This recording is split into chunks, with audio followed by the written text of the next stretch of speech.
All right, so let's double check this. So it looks like fun.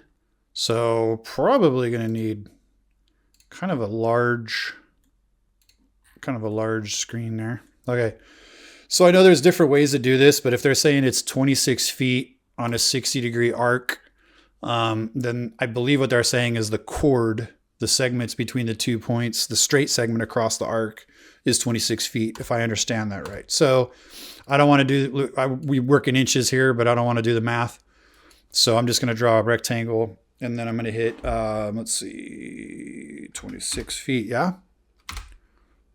There you go. 312. All right, cool. Good for you. 312. So we're going to break that apart, and I'll just get rid of all that. Okay, so here's our segment 312. Let's make it a nice little color. We know what color that is. And then since we're dealing with a 60-degree arc, that means 60 degrees times 6 equals 360. So there's going to be 6 of these. So guess what? We're making a hexagon. So if you take this guy and you're dealing with 60 degrees, a 60-degree triangle is equilateral. So you hit this for 60, and there we go. So boom. And then you can hit this again for 60, and there is your hexagon, or triangle, but soon to be a hexagon. So we'll go ahead and group that. And then since we need 6 of these, we'll just flip this and hit and connect. Good enough. And then we'll just give this another 60. And then we'll give this another 60. Okay. So 60-degree triangle, boom, boom, equilateral, 6 of them. And there's nature's favorite thing, a hexagon. Ask any bee. So that means that 26 feet here means that 26 is the radius, which means 2 of them is our overall diameter of this giant circle, which I like that, 624, and it's a little funky. So we'll go over here and just grab it in my launch pad, and we'll make it an even number. Let's make it purple. I like that. And then we'll just place that on the center.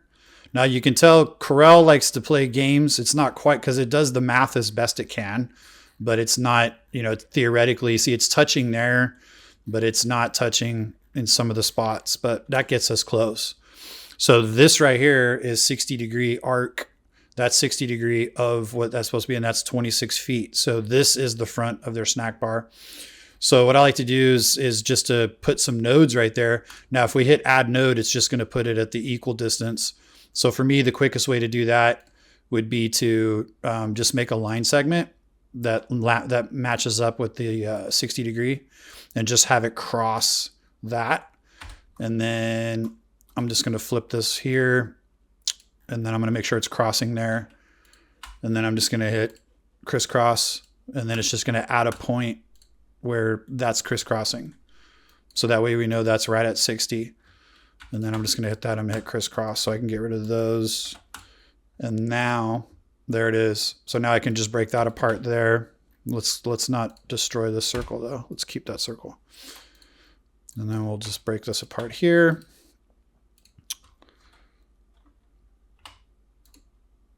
There we go. And then good old curves machine. See what we got. We'll put it on screen. Yep, 327. So there you go. So that's the length of the snack bar thing with a 26-foot chord at 70 or 60 degree arc. That's that guy there. Now we can double check that just by doing old school math. So I already have the diameter here, and we'll make this 800 by 800. Okay. And then let's do curves machine on screen. So 1960 inches. And then we can do Mathinator because we know that it's divided into 6. So whatever this is divided by 6. So we're going to do 5 decimal places. We'll do 6 on screen. There we go. And then we'll divide these two. And sure enough, we get, ta-da, yep.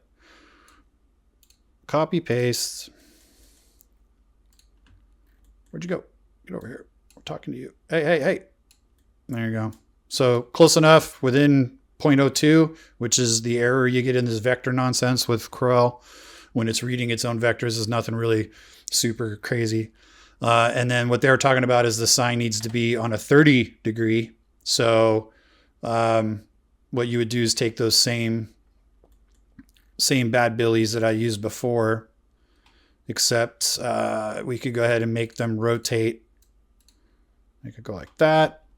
And then, because we want to make sure that it scales, because you can stretch it, but when you stretch it on a 45, sometimes it messes up. So we want to make sure that's long.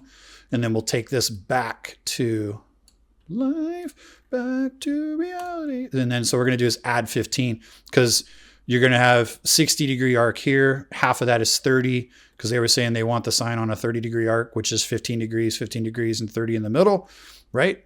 So we'll just go ahead and rotate this 15. Okay, put that back at the node there, and then we'll just mirror that, right? So that gives us theoretically 15, 30, 15. And then, so now we can go ahead and duplicate this again. And then let's do crisscross. Where'd you go, crisscross? What? Add point. Add point. And then we can break that apart.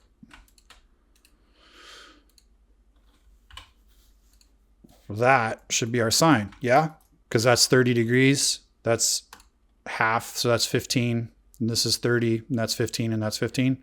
So theoretically, cruise machine, where you at?